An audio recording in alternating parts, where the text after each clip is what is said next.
Okie dokie, Teresa again with Indigo Moon Arts, and with our last, I think, experiment. I'm waiting for the clay embellishments to dry. Not happy with the color and the way they look, so we're going to fix that. And I think how we're going to do that is we're going to water down some brown and get the brown to seep into the crevices to change the color a little bit, and then as soon as it dries, we're going to do the gilding wax. We're going to stipple gilding wax while we're waiting for that to dry, but I did want you to know what I was doing here. I am simply taking a little bit of acrylic brown, going to take off the cap, and it looks like I already did this. I've already used what's in the cap. I'm going to take a medium-sized brush, tappy tappy, and I'm going to dry a little bit. Pretty much took that out. And dip it again. I want it to be a little bit wet. There we go. I'm going to rim it on the inside there so I don't get a whole lot. I'm going to put it in the cap. I'm going to touch just the tip with some water. And again, I'm going to tap this in here, and I'm going to end up taking it off if I don't like it. But I want to get into over the green a little bit because I don't like it. I just am not a fan of that green.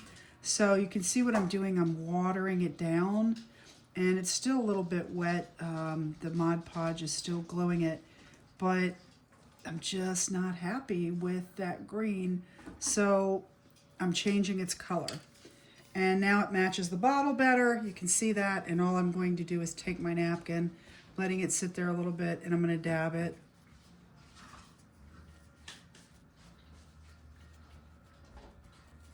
Okay, and I'm going to let that dry. And now the brown is kind of in the cracks. And so it'll be a little bit of green, but not as much. Okay, we're going to let that dry. And once I put the gilding wax on it, I think it'll be better. But if you look at this compared to this, there's just something about that didn't sit well with me. I didn't like it. I'm also going to spread this out a little bit. It's in here. It's just kind of laying in the crevices. So I'm going to spread it out a little bit. There we go. Now, what's white, what's kind of showing through as light right now will be covered with the gilding wax. That little bit of green will help so that it's not a straight brown. Now we're going to do the bottom the same way. And I'm just, little tip of water in there. I'm just changing the color. You can do this with just about anything. Yeah, I'm just not a fan. So sometimes you don't, I'm all about the colors though. Color for me, a hue will make it or break it for me. It's almost like the tone of a voice. You know, some people might like a soprano versus an alto versus a tenor. And if you don't like the pitch of the voice, you won't like the song, kind of a thing. So I feel that way with hues. It isn't green that I don't like, or blue or teal. It is that particular color against everything else to me just isn't cutting it. Take it off.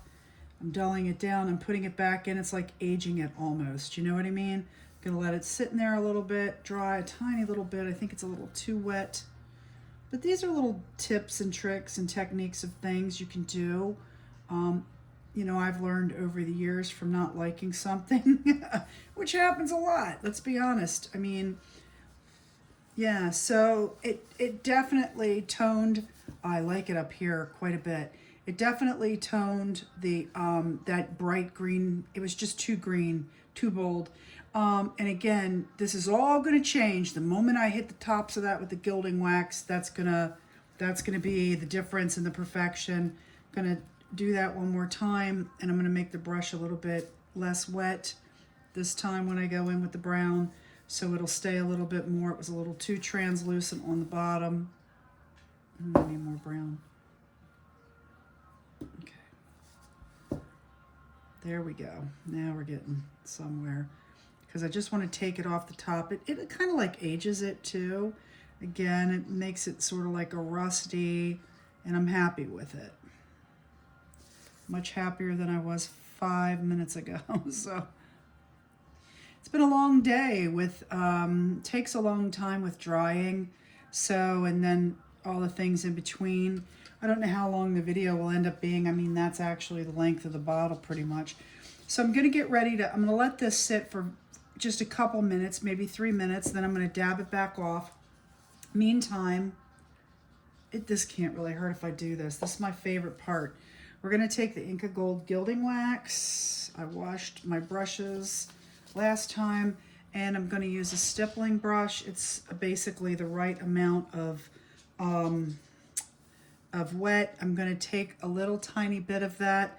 We always hit the paper, and I'm gonna add this in. This makes a huge difference to me in how the bottle turns out.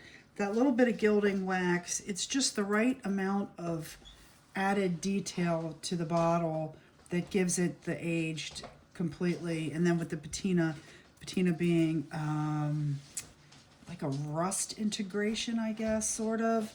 Now we're getting where we need to be. Go down here. I just put it in spots all over the bottle. It is a metallic sheen, which makes it slightly different.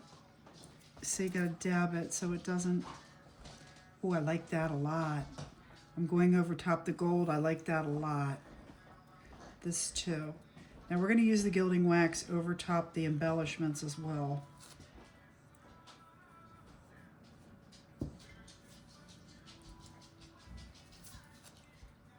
We're just dabbing it on. It's a wax, so it's not a paint. Basically, it's a stained wax. It kind of goes on and pretty much stays in place. But I love it. I just love using gilding wax, especially this color, because it's a sheen, but it's not bright. It's not like gold. Gold, I'm gonna have to go over top of that.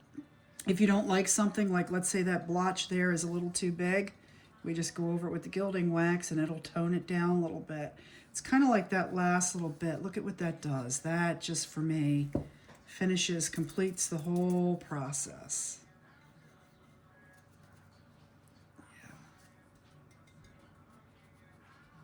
Yeah.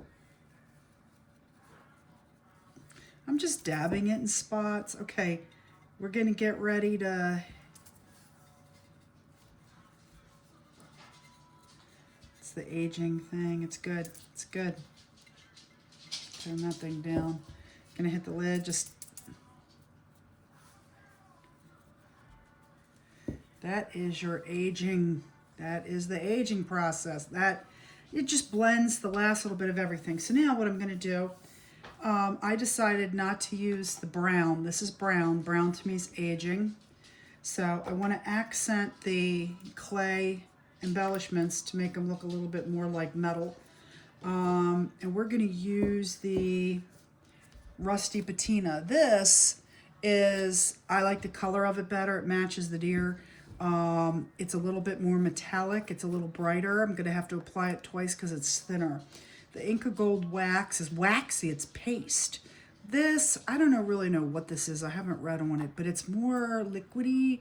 So you apply it the same way, but it's just, its consistency is more runny. But it is a metallic element that goes on top as a highlighter. And I just used my finger because my finger is a tool. And I dab it like I always dab. And here we go. This is the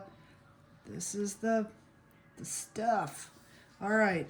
And then again, a little bit more. Hit the bottoms.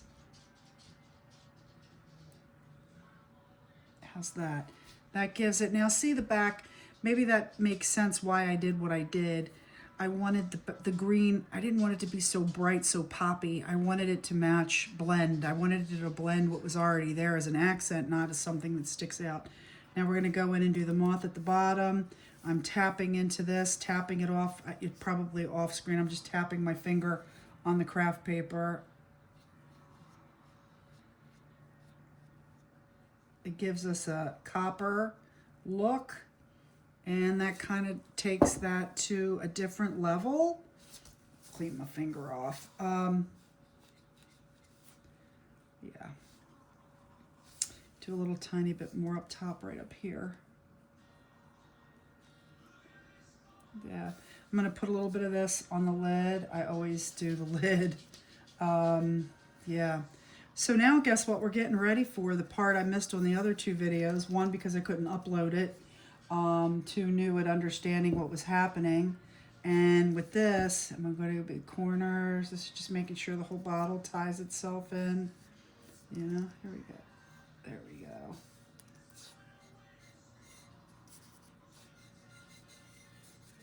Okay.